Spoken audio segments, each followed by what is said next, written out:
Scene 1. Interior apartment, night. A dark apartment nearly empty.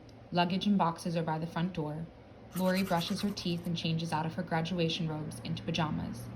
In her bedroom, she shoos out her cat and turns the lights off. At the window, she fills a bowl with weed and starts smoking, reading texts. We see a text chain from her brother, Billy, 27, in which he congratulates her. He also sent a video of Kelly, 6, Lori's niece, blowing kisses. Lori smiles, but falters, now tense. Putting her phone away, she lights up again. Later, she lets her cat in, goes to bed, and falls asleep. Scene 2. Interior, car, day. Lori drives on a highway, music blasting. In the back, she's got her luggage and her cat sits in a crate next to her. A call interrupts her music. She answers. Hi, Mom. A Milwaukee accent answers, interrupted by an occasional bad signal.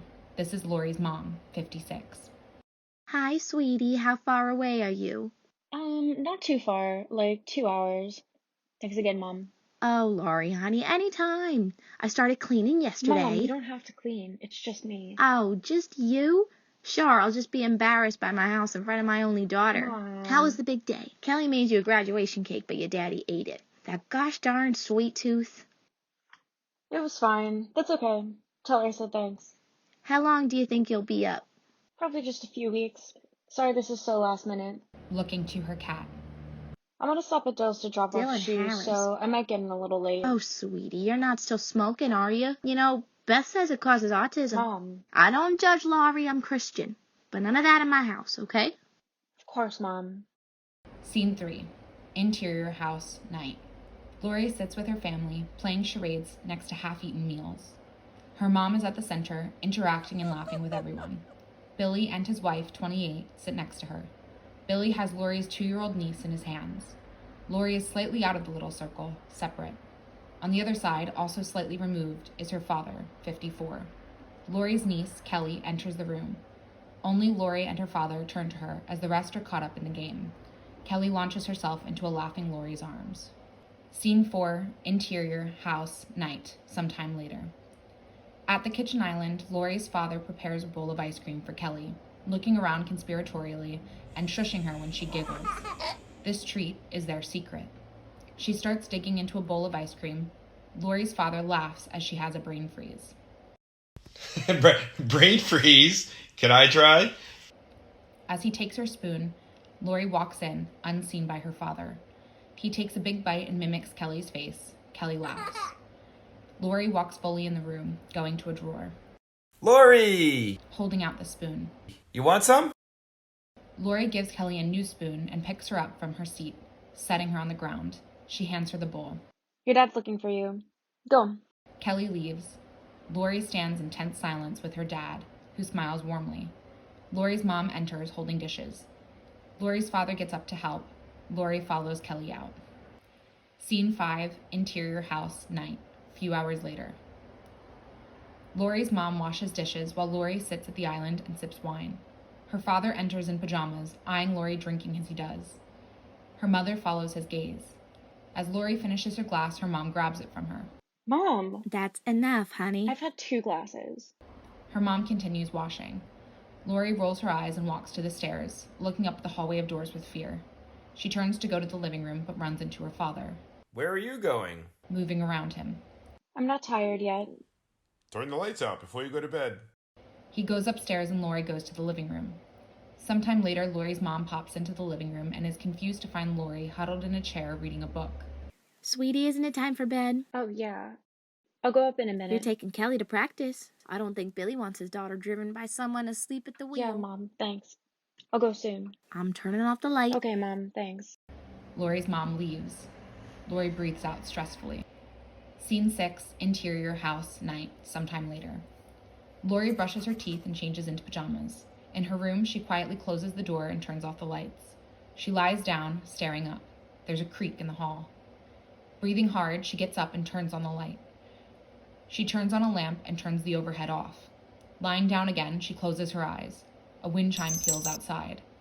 She opens her eyes and looks out the window. The sky is pitch black.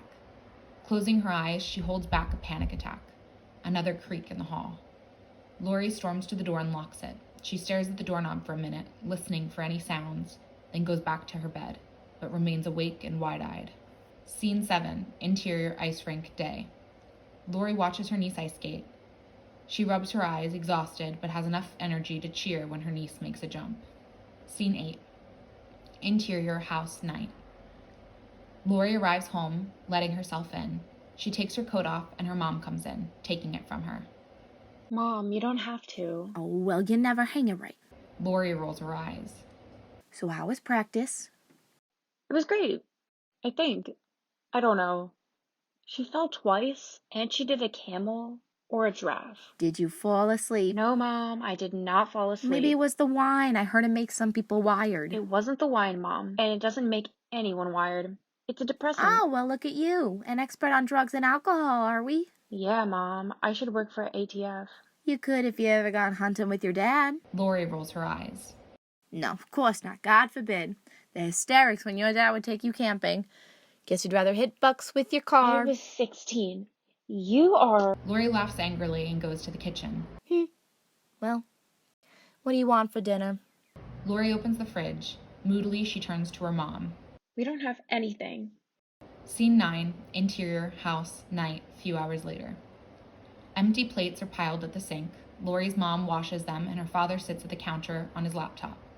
As Lori comes in, grabbing a wine glass, she receives a look from her mom. Lori puts it back and goes to the foot of the stairs. Agitated, she goes to the living room. Sometime later, her mom pops her head in. Lori's in the same spot, reading a book. Her mom gives her a pointed look and turns the light off. Lori sighs and gets up.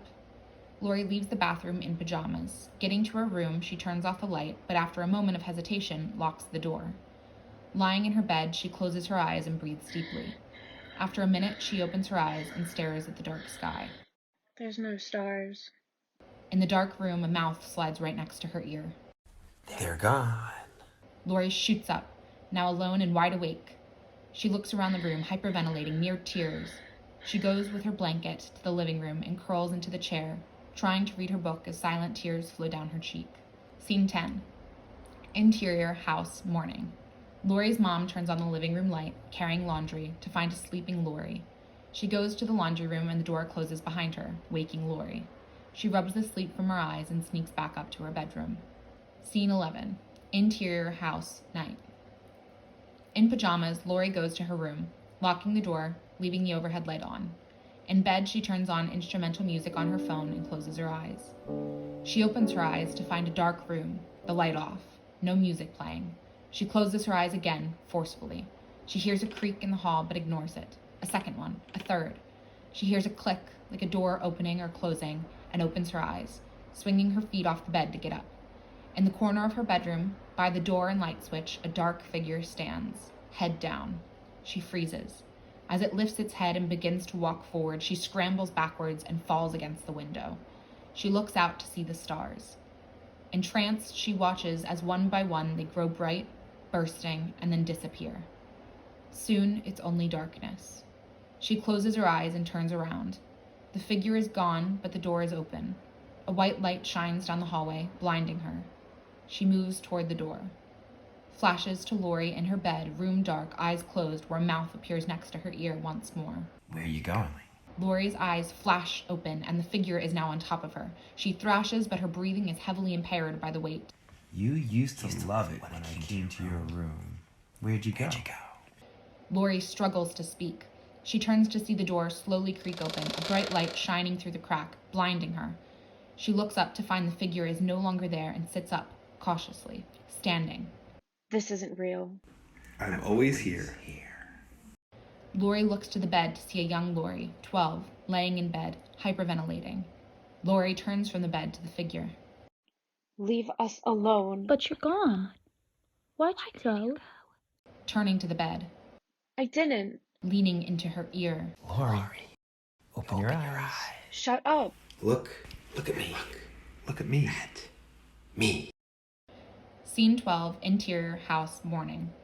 Lori's mom leans over her, shaking her awake. Lori's covered in sweat and breathing erratically. Wake up! Wake up! Lori's eyes open and she takes in her bright surroundings. A mower sounds in the background. Laurie, you're sweating through your pajamas. Are you okay? Yeah, I'm Yeah, I'm fine, Mom. Just hot. Well, we're not turning the AC on. Sleep without covers. Unless you're afraid something'll get you. Her mom grabs her. Lori recoils but laughs near hysterics, pulling herself together. I'm not a kid, Mom. You used to have the worst nightmares when you were little. Do you remember when I used to have to come down to your room to calm you down? Not really. Your daddy used to say I babied you, but I loved our time all cuddled up. He used to get in such fits about it. I don't really remember. Well, you were so little. The mower sound stops. A door below opens. Alrighty, come on, get up. We're going to Goodwill. Scene 13. Interior house night. Lori and her mom each nurse a glass of wine. Lori laughs as her mom recounts a story of her youth. She didn't trust me again after that. Pouring another glass. That's what parents are for, though. I'll be asking Nana about that. Betcha. Don't you dare, Missy, and don't tell your father I had another one. Not that you talked to him. Why'd you come home, Lori? Lori thinks about it, but shrugs. Big day tomorrow. Should get some sleep. Gesturing to the front door. Don't lock the door. Dad's getting in from the airport. I went with Nana. Her mom grabs the glasses, kisses her head, and leaves. Night. Love you. Scene 14. Exterior forest night. Waking up in darkness, covered in mud and in a nightgown, young Lori stands up and turns fully around, looking to see if she's alone. Whispers from up above, each over the other. She looks up at the stars above her. She sighs in relief. Suddenly, a dark figure grabs her shoulders from behind. Young Lori looks up to the sky as she's dragged into a tent and darkness surrounds her. Scene 15. Interior car night. Lori drives a car in the dead of night down a dark highway lined by trees. Ahead is only more dark road and forest. Where are we going? Young Lori is sitting next to her in the passenger seat. In a nightgown, her feet are covered in mud. Help! I know this road. I'm cold. A piece of luggage sits in the back seat. Lori looks to it. Where are we going? He's coming! We're leaving. You have. No. Why'd you go back? I don't. Lori looks up at the sky. There are hundreds of stars. Who knew the world was so beautiful? I don't want to leave. Lori looks to her younger self, but finds her niece, Kelly. Don't. Lori swerves in the road, surprised to see her niece. She looks to the passenger seat and finds her younger self again. You're not leaving. You're going back.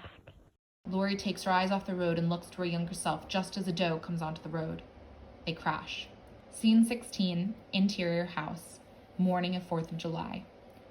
Lori wakes up to a bright light shining through her window. She gets up and sits on the side of her bed, looking absolutely exhausted. In the hallway, she hears her family. Lori, wake up! Everyone's here! Scene 17, interior house, afternoon of 4th of July. Lori mixes a bowl of salad in the kitchen as her family moves like a tornado around her. Slow and vacant, she watches as the ingredients fold into each other. She grabs a knife, ready to cut an onion, but just stares at the blade. Kelly comes in from the backyard laughing, soaked from a balloon fight among the kids. Lori watches her. Without warning, Lori's mom grabs her shoulder and Lori flinches. You okay, sweetie? Barbecue's ready. I'm fine. Okay, well, come on. Stops Kelly, hands her the salad. You, Missy, are a mess.